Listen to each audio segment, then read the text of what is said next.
अमेरिकी स्टडी ने माना पूरा होगा पीएम नरेंद्र मोदी का यह सपना। अगर भारत 2030 तक 500 गीगावाट रिन्यूएबल एनर्जी स्थापित करने के अपने लक्ष्य को पूरा करता है तो प्रदूषणकारी कोयला और गैस आधारित बिजली संयंत्रों को बंद किए बिना अपनी दोगुनी बिजली की मांग को पूरा करने और उत्सर्जन को कम करने में सक्षम होगा। यह नया अमेरिकी अध्ययन गुरुवार को जारी किया गया। यह अध्ययन हाल ही में ग्लासगो में संयुक्त राष्ट्र जलवायु परिवर्तन सम्मेलन में प्रधानमंत्री नरेंद्र मोदी की घोषणा की लागत प्रभावशीलता को मान्यता देता है कि भारत 2030 तक 500 गीगावाट अक्षय ऊर्जा उत्पादन क्षमता स्थापित कर लेगा। लेकिन इस आशावादी प्रक्षेपण के लिए शर्तें हैं।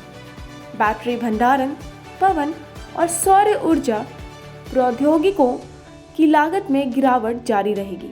उन्हें पूरक लचीले संसाधनों जैसे कुशल ऊर्जा भंडारण, एग्रीकल्चरल लोड शिफ्टिंग, जल विद्युत और मौजूदा थर्मल पावर जैसे देश में बिजली संपत्ति के साथ होना चाहिए। बिजली की लागत हो सकती है 8% से 10% तक कम।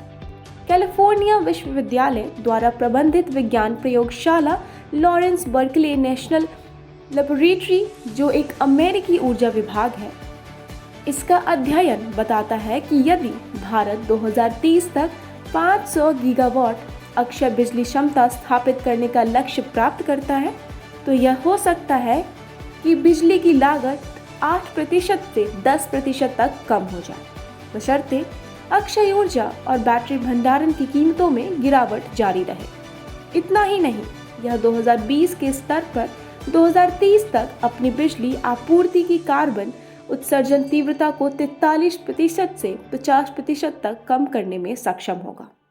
बर्कली लैब वैज्ञानिक और स्टडी के प्रमुख लेखक भारतीय अमेरिकी निकित अभ्यंकर ने कहा, हमने पाया कि अक्षय ऊर्जा के इस तरह से उच्च स्तर का निर्माण वास्तव में भारत के लिए किफायती होगा। स्वच्छ प्रौद्योगिकियों में लागत में कमी के कारण जो अनुमान से कहीं अधिक तेजी से हुआ है। अध्ययन के 2 अन्य शोधकर्ता भी भारतीय अमेरिकी श्रुति देवरा और अमोल फड़के हैं। इसे US India clean energy finance task force के फ्लेक्सिबल रिसोर्सेज इनिशिएटिव के तहत US department of state bureau of energy resources द्वारा वित्त पोषित किया गया था। 2022 तक 175 गीगावाट अक्षय ऊर्जा क्षमता हासिल करने का लक्ष्य। भारत ने 2022 तक 175 गीगावाट अक्षय ऊर्जा क्षमता स्थापित करने के लिए खुद को प्रतिबद्ध किया है, जो वर्तमान में 100 गीगावाट से बढ़कर 2030 तक 500 गीगावाट हो जाएंगे। अध्ययन से पता चलता है कि यदि भारत 2030 के लक्ष्य को प्राप्त करता है तो उसकी बिजली की आपूर्ति का 50% कार्बन मुक्त स्रोतों से आ सकता है, जबकि 2020 में यह केवल 25% था। हालांकि इसके लिए कुल अक्षय ऊर्जा क्षमता को चौगुना करने की आवश्यकता होगी। अध्ययन में यह कहा गया है, लेकिन यह अभी भी कोयला और गैस संयंत्रों के निर्माण से सस्ता होगा।